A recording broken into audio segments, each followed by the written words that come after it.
नमस्कार, आप देख रहे हैं अवतार न्यूज और आज मैं आपको एक ऐसी कलाकार से मिलाने लाया हूँ। नाम है ईशा। बहुत ही छोटा नाम है लेकिन इनका जो काम है बहुत बड़ा है।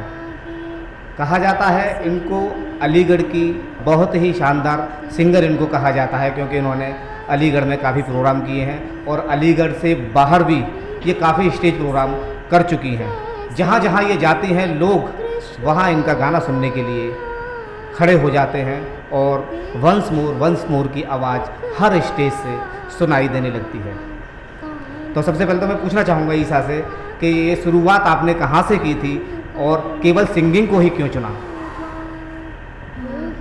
नमस्ते, आपको बहुत बहुत आभार जो आपने मुझे आज ये मौका दिया कि इस चैनल के थ्रू आप मेरी प्रतिभा को सबके सामने पहुंचा रहे हैं। और जैसा कि आपने पूछा कि मेरी शुरुआत सिंगिंग की कहाँ से हुई, सबसे पहले मेरी शुरुआत हुई मेरे घर से। मेरी मम्मी जो है वो म्यूज़िक टीचर है, तो उनसे ही मुझे कला आई है। बाकी सबसे पहले तो मैं मानूंगी प्रभु की कृपा। उनकी कृपा के बिना कुछ नहीं है। अगर उनकी कृपा नहीं होती तो मुझे कला नहीं मिलती। उनकी कृपा, फिर उसके बाद मेरी मम्मी की कृपा, उसके बाद घर में पापा भैया सब सपोर्ट कर रहे हैं, तभी मैं इस फील्ड में आई हूँ। अच्छा, जैसे कि मैं एक बात और पूछना चाहूँ जैसे ईशा कि किस किस तरह के गाने आप सबसे ज़्यादा पसंद करती? वैसे तो मैं हर तरह के गाती हूँ, जैसे भजन है, गज़ल है, गीत है, पुराने गाने हैं, नए गाने हैं, मैं गाती हूँ। और भजन मुझे अच्छे लगते हैं। हाँ, भजन और पुराने गाने मुझे बहुत अच्छे लगते हैं। और उसमें लता जी को मैं अपना इंस्पिरेशन मानती हूँ। लता जी और श्रेया घोषाल जी, उनको मैं अपना इंस्पिरेशन मानती हूँ। अच्छा, अलीगढ़ के बाहर कहाँ कहाँ आपने स्टेज प्रोग्राम किए अब तक? अलीगढ़ से बाहर हरिद्वार और कानपुर, इलाहाबाद, राजस्थान में झुंझुनू और जवाहरलाल नेहरू स्टेडियम दिल्ली में भी किया है। अच्छा, जैसे कि कभी कभी ऐसा हुआ है आपके साथ कि जैसे आपको कोई स्टेज प्रोग्राम करने या किसी प्रोग्राम में आपको जाना हो और घर में किसी कारण वो प्रोग्राम आपका टल गया हो, ऐसा कभी हुआ है? नहीं, ऐसा तो कुछ नहीं हुआ है, बल्कि ऐसा हुआ है कि अगर वो कोई प्रोग्राम आ गया तो वो प्रोग्राम टल जाएगा, लेकिन वो प्रोग्राम नहीं टलेगा। मतलब सिंगिंग का नहीं, ऐसा मतलब ज़्यादातर चांस ऐसा पड़ा है कि वो प्रोग्राम ना टले घर में, चाहे ऐसा चांस कभी पड़ा नहीं है। अच्छा ईशा, आपको सपोर्ट सबसे ज़्यादा परिवार में कौन करता है, मम्मी पापा या भाई? तीनों ही करते हैं। सबसे ज़्यादा तीनों करते हैं, क्योंकि अगर तीनों का सपोर्ट नहीं होगा तो मैं कहाँ कुछ स्टैंड कर पाऊँगी, कुछ स्टैंड नहीं कर पाऊँगी। तीनों का ही सपोर्ट है मेरे साथ। अच्छा, जिस तरह से रियलिटी शो आते हैं वहाँ आपने किस किस रियलिटी शो में अब तक ऑडिशन दिए हैं और कहाँ तक आप पहुँची हैं? सारेगामापा, इंडियन आइडल और वॉइस ऑफ इंडिया, इन सब के ऑडिशंस दिए हैं और सेकंड राउंड या थर्ड राउंड तक मैं पहुंची हूँ वहाँ तक। अच्छा, कभी आपको जैसे कि किसी एल्बम में गाने का अगर मौका मिलता है या ये लाइन के साथ साथ अगर आपको एक्टिंग लाइन का अगर मौका मिलता है तो क्या उसमें भी आप जाने की कोशिश करेंगे? एक्टिंग का तो नहीं पता, लेकिन इसी लाइन में मैं रहना चाहती हूँ। मैं इसी लाइन से ही जो भी करना चाहती हूँ वो इसी लाइन में करके करना चाहती हूँ, क्योंकि मेरा जो नाम है, जो भी है छोटा मोटा नाम, वो इसी लाइन की वजह से है। देखिए, आप ये जो पीछे ये वीडियोस आप देख रहे हैं, जो साइड में ये चल रहे हैं, ये ईशा गुप्ता की वो उपलब्धियाँ हैं जो ईशा गुप्ता ने आज कमाई हैं। और ये जो जितने भी आप स्टेज प्रोग्राम देख रहे हैं, जितने भी ये जो अवार्ड इनको मिल रहे हैं, ये सब ईशा गुप्ता की वो मेहनत है जो इन्होंने बरसों से संजोई है। आगे क्या करना है? आगे मैं अभी मास्टर्स म्यूज़िक में कर रही हूँ ग्वालियर से, राजा मानसिंह तोमर यूनिवर्सिटी से मैं मास्टर्स कर रही हूँ। और आगे ये करने के बाद आगे मैं टीचिंग लाइन में जाना चाहती हूँ। अच्छा, देखिए, अभी फ़िलहाल में कोरोना काल था। कोरोना काल के चलते जो म्यूज़िक पार्टी हैं, आपने देखा होगा म्यूज़िक पार्टी हैं जो माता रानी के जागरण जो होते हैं, उसमें अभी कल परसों एक ऐसी खबर आई है जो बहुत ही निंदनीय खबर उसको कहा जाएगा कि एक कलाकार ने सुसाइड कर लिया है, क्योंकि वो सिंगर था।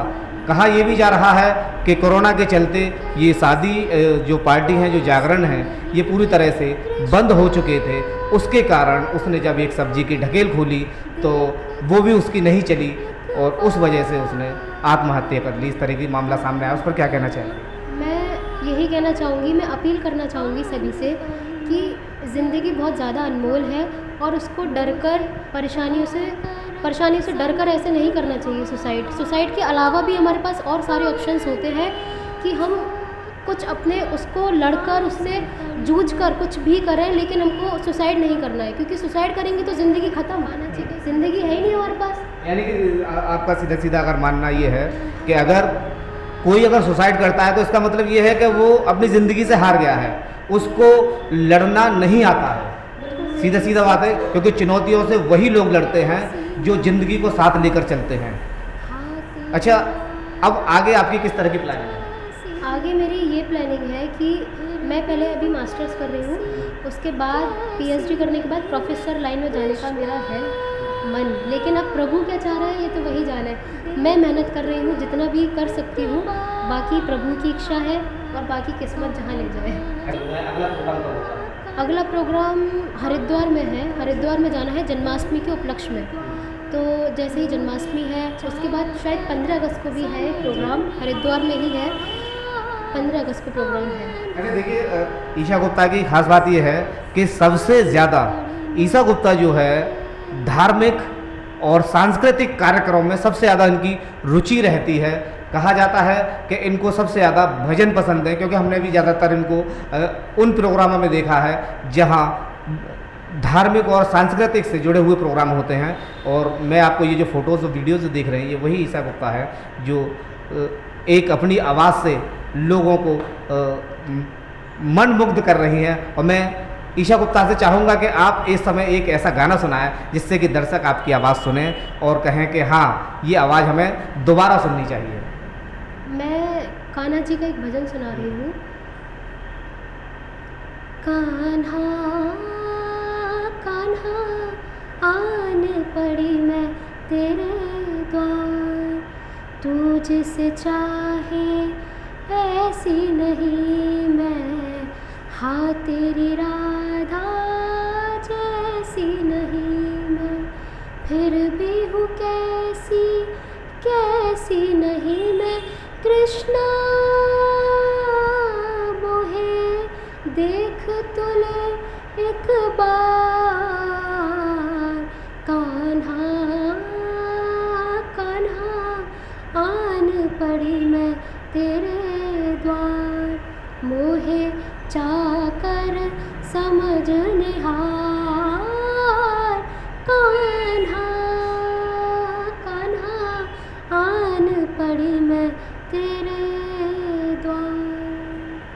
देखिए, अगर ये गाना किसी स्टेज पर अगर गाया जाता तो शायद वो जो सुरीली आवाज़ है वो सुनने का मौका शायद हमको भी नहीं मिलता, जो आज हमें एक अंत में इस आवाज़ को सुनने का मौका मिला है। और ये सुरीली आवाज़ आपने अपने कानों से सुनी है, क्योंकि कहीं ना कहीं जब स्टेज पर जब गाते हैं तो चारों तरफ से हू हल्ला और ईशा गुप्ता जैसी आवाज़ें वहाँ से आने लगती है, वंस मोर इस तरह की आवाज़ें, क्योंकि गाना पूरा नहीं हो पाता, भजन पूरा नहीं हो पाता, लेकिन ऑडियंस जो है वो अपनी हदें पार कर जाती है कभी कभी, क्योंकि वो अपने स्टार को देखकर वो चाहती है कि मैं कुछ ना कुछ ऐसी हरकत करूं जिससे कि उसकी नज़र मेरे ऊपर पड़े। ऐसा ज़्यादातर होता है, इस तरह की घटना होती होती जाती है। नहीं, ऐसा हुआ था, कोहिनूर मंच पर एक बार प्रोग्राम हुआ था अलीगढ़ स्टार्स नाइट का, तो उसमें मैंने गाना गाया था जग घूमिया थारे जैसा कोई नहीं, तो बहुत पब्लिक थी और हूटिंग भी बहुत हो रही थी वहाँ पर।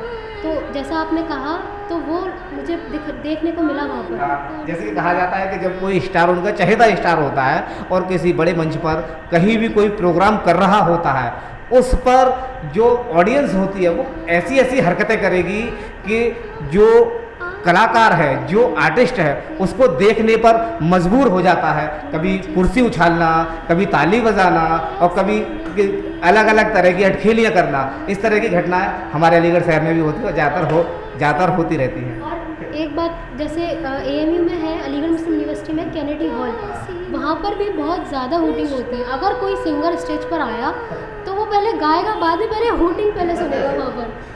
वो सब वो भी एक ज़रूरी है ताकि उससे प्रोत्साहन मिलता है, लेकिन हूटिंग बस हूटिंग की तरह ही होनी चाहिए। अच्छा देखिए, कहा जाता है कि कलाकार को केवल तालियां और शोर शराबा ही पसंद है। जब तक ये चीज़ नहीं होगी तो कलाकार की जो कला है वो वहीं दबी रह जाएगी, ऐसा कहा जाता है और ये सुनने में भी आता है कि जहाँ 4 तालियां बज गई और कलाकार अंदर से खुश होने लगता है, चाहे वो उसकी प्रतिभा का बखान कर रहे हों या वो अपनी प्रतिभा को सबके सामने पेश कर रहे हों। अच्छा ईशा, मैं आपसे एक बात और पूछना चाहूँगा।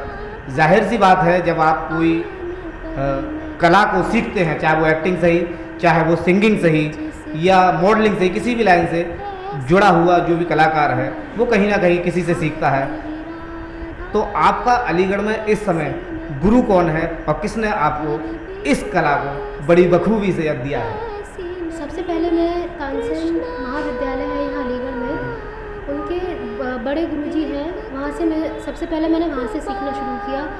फिर मीनाक्षी नागपाल मैम है, उनसे भी सीखा मैंने। उसके बाद प्रद्युमन सक्सेना सर हैं, उनसे भी मैंने सीखा। उनसे भी तालीम लेती रहती हूँ, कुछ ना कुछ सीखती रहती हूँ उनसे भी। और फिर अब मैं ग्वालियर में पारुल मैम है, टोनपी मैम है, उन सबसे मैं तालीम ले रही हूँ और छोटी बातें सीख रही हूँ, जो बहुत ज़्यादा जीवन में आगे जाके बहुत ज़्यादा ज़रूरी है। अच्छा, अब तक का सबसे ज़्यादा अच्छा एक्सपीरियंस आपको कहाँ मिला है? सबसे अच्छा एक्सपीरियंस मुझे हर जगह मिला है, लेकिन मुझे सबसे अच्छा एक्सपीरियंस मिला है ग्वालियर जाकर।